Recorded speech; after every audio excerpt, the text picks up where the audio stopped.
Distinguished speakers and participants, magandang umaga po sa inyong lahat. Good morning, everyone. It is my pleasure to open the third day of the conference and introduce today's plenary session on human mobility on climate change management. These days, COVID-19 continues to be the main concern for most of us, and rightly so, given how the pandemic has drastically affected almost every aspect of our daily lives over the past 18 months. However, an even bigger, more daunting challenge remains. The changing climate continues to make its presence felt and will drastically redefine our way of life if we do not acknowledge its impacts and prepare for them accordingly. Australia recognises that climate change is a key priority for the Indo-Pacific region, and that human mobility, which can be exacerbated by the impacts of natural disasters and climate change, is a growing concern. Natural disasters and climate change are threat multipliers that disproportionately affect the weakest and most vulnerable sectors of society. If left unchecked, disaster and climate risks will amplify existing threats to human security, including political and economic marginalisation and mass migration that may ultimately compromise a nation's stability. Disaster and climate change impacts have also led to new emerging patterns of mobility and migration. It is critical to understand these emerging patterns and address the ways in which we respond to disaster and climate-induced shocks and stresses. Strategic action, effective policy responses and adaptation measures are crucial to bolstering the disaster and climate resilience of vulnerable populations and critical sectors of the economy. In addressing the range of climate security issues, Australia understands that practical action on reducing emissions must go hand in hand with a renewed focus on resilience and adaptation. We have built significant technical expertise in adaptation and resilience building in response to the increasing frequency and intensity of drought, bushfires, heat waves, storm surges and tropical cyclones that we face at home and respond to across the region. Internationally, Australia supports a strong and effective global response to climate change. We are eager to continue sharing our significant technical expertise through development cooperation.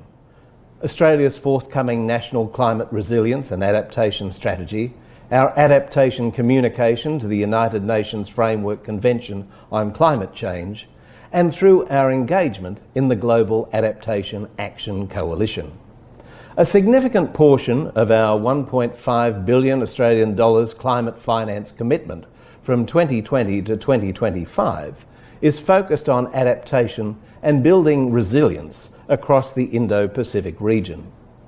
This work is being guided by our Climate Change Action Strategy 2020 to 2025, which also outlines our strong focus on social inclusion and working with development partners to reduce impacts on and to empower the most important vulnerable sectors of society.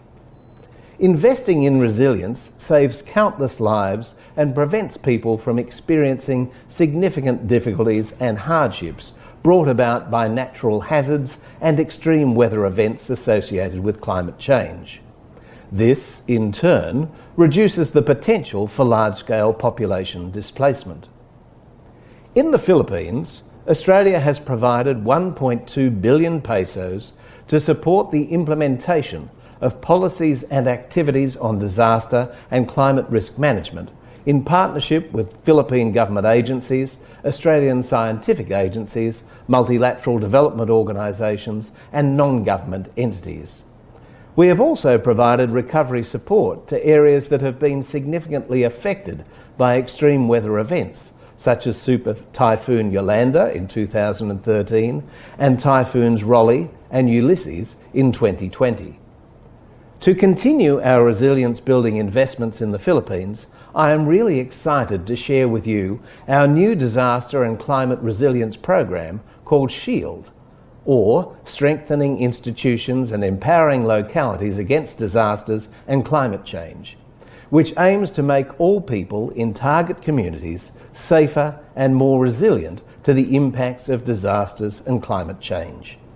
The program aims to accelerate resilience building efforts in the Philippines by working with local governments as the first responders to disasters and emergencies to increase their institutional and community resilience to climate change and natural hazards.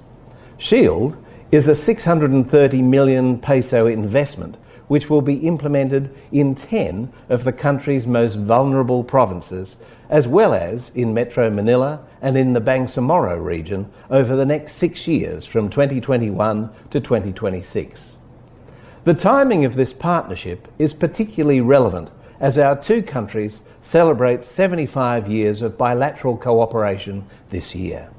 In closing, I would like to thank our partners from UP CFAL for organising this important event, and we look forward to a fruitful and engaging plenary discussion this morning. Maraming salamat po at magandang umaga sa inyong lahat. Thank you very much and good morning to everyone. Mabuhay.